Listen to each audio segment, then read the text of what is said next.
Welcome back to Counterculture. I'm here with Pastor Mark. I have a unique thing for you today. That's where you Are say you going to something. sneak up on me? I was waiting for Okay. the rabbit. All right. I was Yeah, waiting the for it. rabbit one. Right. All right. So I have a couple questions based on some things that I have just read, right? That have to do with culture today, things that we're concerned about today, Okay. right? And so, again, I would use the word, but then we immediately will get a little tag with it. So we're not going to use. We're not even- going to We're not even use going to the say what we're word. talking about. Okay. Right? What we're going to do is generally say this. But I read something, and there were two things that I want to get your take on. Right? This article said that when you're considering this unnamed event that is going on today in culture, Okay. right? Okay. You need to keep two things in mind, Okay. right? Okay. Now, they said these two things. What is most honoring to God, and what is most loving to our neighbors, right? Now, when I read that at first, I said to myself, I have a problem. I have a problem with the word most, right? Because my Bible simply says, again, it's here on the phone, not in front of me in a Bible form, but my Bible says, love God, love people, period. It doesn't say determine what is most loving about God, determine what is most loving in dealing with people. It just simply says love God, love people. When you say the word most, when you have the word most in there, all of a sudden, we're in an evaluatory process, aren't we? All of a sudden, I look and be like, well, there's a group of people. What is most loving to that group? No, I need to love that group of people would be my take. So I'm super interested in your take on the word most loving and honoring, please. That is a really good thing because it means we have, it puts us in this place of assessing. And then also if we decide, okay, here can be where the problem is. It's fine that it's a starting point. Sure. That says, okay, here's my standard. But that might not be the best standard in a particular situation. It's exactly right. If I were to say, for me to love the poor means that I give them money, which you and I both know, and one of our colleagues down here, our peers that does a show, would tell us that the best thing to do with the homeless is not, or drug addicts, is not give them money. You never give a drug addict money. Right. If they're hungry, you can go take them, get them something to eat. Same thing with the homeless, but you don't give them money because you run the risk of feeding into something that you don't, a bad behavior necessarily. Exactly. Okay, and you could do that with anybody, really. That matter, kids, whatever. You know, how many parents give their kids money for something that they really don't need? It's like a dog that chases cars. It wouldn't know what to do with it once it caught it. Okay, so yeah, what is most? That's a relative thing. Sure. It's like in this particular situation, what is the most loving thing to do in that situation? To say this is always, it's like that word always. I was in a seminary class one time and the guy, we were supposed to be evaluating. I couldn't come up with the word I wanted, but everything was this always, always. I'm like, oh gosh. And I was like, well, I don't know how to say it. So one of the professors said, well, you know, the problem is, I said, yeah, always. I said, always is not always. We can have it as a starting point. Well, wait a minute. But then people say, well, I thought you were the. Yes, but in this situation, it doesn't necessarily work. I love what you're saying because, again, I read it and I went, wait a second. Now all of a sudden, this is dependent upon what I think. Right? Again. And the person who wrote the article or put the thing out Right. there, this is their opinion of what is most. Well, what if I disagree with you? Well, what if God disagrees? Because God Yes. says, my ways aren't your ways. Yes. Right? So again, is this most loving, most honoring to you? Or not? And then what happens if I feel like something else tomorrow? Like, what if in this situation, most loving to this person is to kick them out of the church? But tomorrow, most loving in this situation is to put up with them and to let it keep going on. And like, it leaves a lot up to you and I having to decide. Now, again, if they had written it, hey, what is honoring to God, what is loving to people, I'd have been perfectly fine with that whole thing. Because I can go to 1 Corinthians 13, I can see loving, I can look at God tells us do these things. But now all of a sudden it's what most, it's kind of like this scale. Like, I want to take care of Mark, and I want to take care of Andy. I need to do what's most, and all of a sudden we're doing these things, right? I had an eye-opener years ago when I first got started in ministry. A lady in the church where I was the associate pastor said something to me, and I didn't get it. Uh-huh. I didn't get it until later, which is often the case when you're young. And I understand personalities and that sort of thing now that I didn't understand then. But she was like, well, I can't do that with this child. I can't discipline them this way. I got to do this. I never understood that. And I was talking to my aunt some years later. She was talking about, she goes, well, my one son, the worst thing I could do to him, the biggest punishment I could do to him, if I spanked him, he would laugh. And I remember seeing it. It was quite funny. And he had a laugh like Woody Woodpecker. So it was really funny. And then I would get laughing, and then it was good because then I'd get in trouble. But if she spanked him, he would laugh. Right. Put him in timeout, and he was ready to climb the walls. Yeah. And it was like, I won't do it again, Mom. Just, And I didn't get it. Yeah. But not every situation is the same. Well, I don't think that we want most loving to be our definitive guide to taking care of people, right? Because now it's like, I can't love you completely. I'll just do what most. I'll do what's this whole thing just makes it so subjective.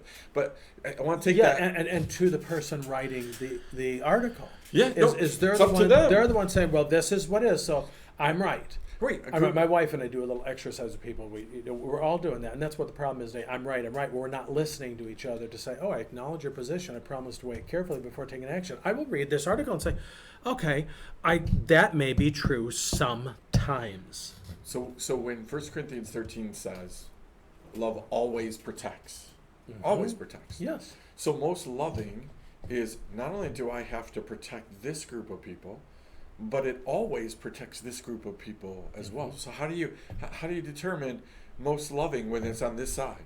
And what if that group of people doesn't like the way you're going to protect them? What if they defined it totally different? Yes. Right? What if one person defines protecting with a gun, and the other one says, I'm going to use my words? Again, I hope that when the bad guy comes to my house and I say to them, you really don't want to do this, right? That they turn around and they walk back down my driveway and say, okay, have a good night. Yes. I really hope that happens. Yes. But if they don't, then that's not where I'm going to be like, now I have to flip and I have to be most loving. Evangelism will take a different look to you. You want to meet Jesus? It's going to be an Aldo ready to meet Rest, Jesus, right? Yeah. Yes, you got 300 yards, and my 5-foot spear is going to come, right? So I just think we've got a problem with this whole thing. Let me add to that really quickly as we finish this up, right? One of the next things that says here that I just thought was super interesting, right? It was about the fact that it said, since we believe that God can be at work in all places, right, in all people. I love that, right? We should not dismiss the work of the scientific or medical community, even if it is not coming from an overtly Christian perspective. I got a problem with that, because that leads me to evolution and creation and a bunch of other stuff, right? If the scientific community is coming at us and saying, listen, we just absolutely believe in evolution. We believe in the Big Bang Theory. We believe in these things. Those are overtly not Christian, right? But they go against what we're talking about, right? So what happens with the person who says, it is going against the Word of God to do this? What if the person really believes God has told me not to do this? Right? So I think of the Nazarite vow. Yes. Right, used throughout the Old Testament. Even I missed the Nazarene vow, but the Nazarite vow. The Nazarite vow, right? The Nazarite. There might be the Nazarene rite vow. I'm not sure. But the Nazarite. But if you're sitting at a table, right, and a bunch of people are having a glass of grape juice, right, wine, and one person says, hey, I can't have that, right? Like, I'm not going to have that. Does that mean the whole table doesn't have that? Like, what do we do with this whole thing, right? And if science says, what you're doing is causing your brother to stumble, right? But when you look at this, you're like, wait, there are things that I need to stand up. If God told me to take the Nazarite vow, I know multiple people who've actually taken that vow, and for a period of time really tried to go with it. They were really seeking God, right? God told them to do something, but He didn't tell the whole rest of the table to do it. Right, so you look at them and say, like, wait a second. Are we going to make that person? No. You've got to drink this, right? Because the rest of us are doing it. Or do we say like, no? Sometimes God says to somebody, no, this might be okay for Mark, but it's not okay for you, Andy. So to say like, hey, we've got to put trust in not necessarily Christian, right? Science. What do we do with that? Well, and here's the thing: is science is as diverse right now as the church, as is really everything, the culture. Right. Because you're going to have some people say, well, they're crazy. Yeah. And then it goes, well, you got to listen to this one because they're right. Well, who says they're right? And we're not going to know till later. So now we're back So to it's subjective. Now we're back to evaluating. Right. Well, yeah, this article's right. This science is right. They're crazy. You shouldn't read that article. Which is, it's like, I love it when people say, well, have you read this book? Oh, no, that's a bad book. Oh, well, what didn't you like about it? I don't know. I didn't read it. I just want to go monkey man on them and just, jump on their heads and say, what is the matter with you? Read it. Well, and is it possible, at least read it before you criticize it? But is it possible that you could read that book and get something out? Yes. And somebody else read the book and be like, no. Yeah. Like we were talking about earlier with a group. Doesn't that happen with our sermons on Sunday morning? Someone like, well, that one really bombed, Pastor, and then someone else walks out and said that was. I love it. Don't you love it those days when they're like, you must have studied all week long. It's like, no, this one came to me at like 5 this morning. Yeah, I was when I downloaded in my shower. Yeah. When I downloaded Andy's sermon, that's when it came to me. Fantastic. And they're like, oh, was there? No, there's. But to sit there and will we say, well, this one's right? Yeah. And that's part of the problem is we're not listening to each other. We're not saying, wait a minute here. I appreciate what you're saying, but if it's an issue for you, that it doesn't necessarily mean it's an issue for me. Yeah. Listen, I don't want to most honor God, and I don't want to most love people. I want to honor God, and I want to love people, period. Like, that's what we should be striving for. The standard isn't here. The standard is here, right? The standard is I need to look at every situation and figure out what do I need to do in this moment to honor God. And love people, right? And those two things are not exclusive. They go together. And if we're doing it really, really right, they're going to go together. But again, it allows me to talk to this person and necessarily come at it differently. And I think that's important. You are most right. Most right. Most of the time.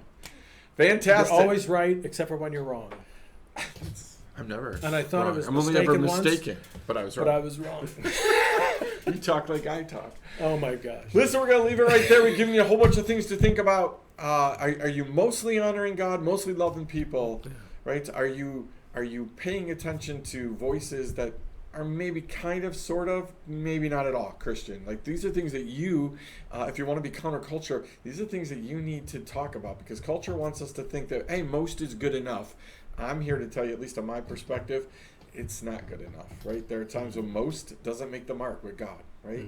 We don't want to do right most of the time. We want to do right all the time. So we just want to do right. Yeah, that's right. Yep. Like me and Mark. Right. Join us next time for another counterculture.